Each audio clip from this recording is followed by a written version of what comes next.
ಅದೇ ನನಗೆ ಗೊತ್ತಾಯ್ತಾ ಇಲ್ಲ. ನಾನು ಅವ್ರನ್ನ ನಮ್ಮ ನಾಯಕರು ಅಂದ್ಕೊಂಡಿದ್ದೆ. ಈಗ ಯಾಕೋ ಇತ್ತೀಚೆಗೆ ಯೋಚನೆ ಮಾಡ್ತಾ ಇದ್ದೀನಿ, ನಾನು ಅವ್ರ ಸರಿಸಮ ಲೀಡ್ರಾ ಅಂತ ಈಗ ಯೋಚನೆ ಬರ್ತಾಯಿದೆ.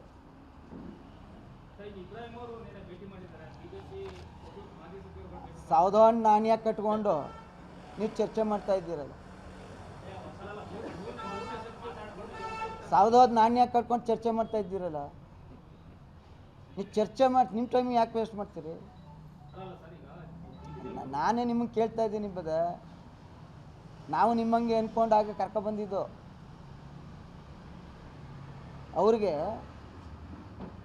ಭಾಷೆ ಮೇಲೆ ಇಡ್ತಾ ಇರೋಕ್ಕೆ ಇಟ್ಕೊಳಕ್ಕೆ ಹೇಳಿದ್ದಾರೆ. ಈ ಥರ ಒಂದು ವರ್ಗ ಮತ ಕೊಡಲಿಲ್ಲ ಅಂತ ಹೇಳಿದ್ದಾರೆ. ಇರೋದನ್ನ ಸಿಂಗ್ಯುಲರ್ ಆಗಿ ನಿಮ್ಮ ಅಜ್ಜನ್ನ ಮುಖ್ಯಮಂತ್ರಿ ಮಾಡಿದ್ರು, ನಿಮ್ಮ ಅಪ್ಪನ್ನ ಏನು ಭಾಷೆ, ನಿಮಗಿನ್ನ ಭಾಷೆ ಗೊತ್ತದ ನಮಗೆ.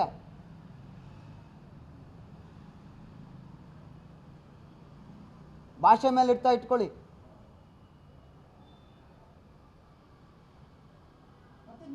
ಬೆಂದ ಮನೆಯಲ್ಲಿ ಕೊಳ್ಳಿ ಹಿರಿಯ ಕೆಲಸ ಮಾಡಬೇಡಿ, ಭಾಷೆ ಮೇಲೆ ಇಟ್ಕೊಳ್ಳಿ.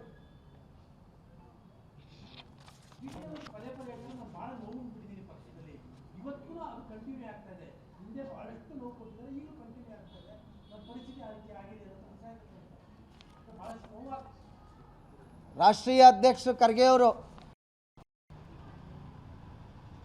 ನಾಮಿನೇಷನಲ್ಲಿ ಎಲ್ಲಿ ನಿಲ್ಲಿಸಿದ್ರು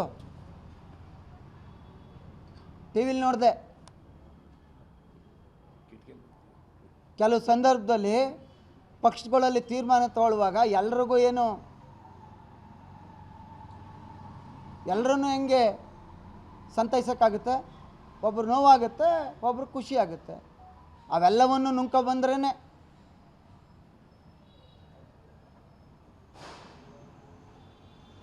ಆಯ್ತು. ಅದೇನಾರ ಇದ್ದರೆ ದೇವೇಗೌಡ ಸಾಹೇಬರು, ಕುಮಾರಣ್ಣರವರು ಶಾಸಕಾಂಗ ಪಕ್ಷದ ಸಭೆ ಅಥವಾ ಕೋರ್ ಕಮಿಟಿನಲ್ಲಿ ಚರ್ಚೆ ಮಾಡಲಿ. ನನ್ನ ಯಾಕೆ ಟಾರ್ಗೆಟ್ ಮಾಡ್ತಾರೆ?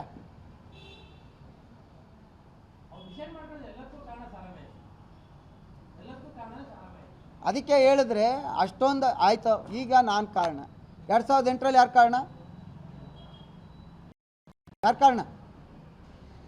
ಹೇಳಿದ್ನಾಗ ನನ್ನ ಕರ್ಕೊಂಡು ಹೋದ್ರಲ್ಲ, ನಮ್ಮನ್ನ ಟೀಕೆ ಆಯಿತು. ಮಂಜೇಗೌಡರು ಇಲ್ಲೇ ಕೂತವ್ರಲ್ಲ, 2008ರಲ್ಲಿ ಜಡ್ಪಿ ನೀವು ಚಾಮುಂಡೇಶ್ವರಿಯಲ್ಲಿ ಏನ್ರಿ ಓಡಾಡಿದ್ದು? ನೀವೇ ನಮ್ಮ ನಾಯಕರು ಎಷ್ಟು ಗೆಲ್ಸ್ಬಿಟ್ರಿ? ಇಲ್ಲೇ ಅವರಲ್ಲ, BJPಗೆ ಹೋಗಿದ್ರಲ್ಲ, ಇಬ್ಬರು ಎಷ್ಟು ಗೆಲ್ಸಿದ್ರಿ ಸ್ವಾಮಿ?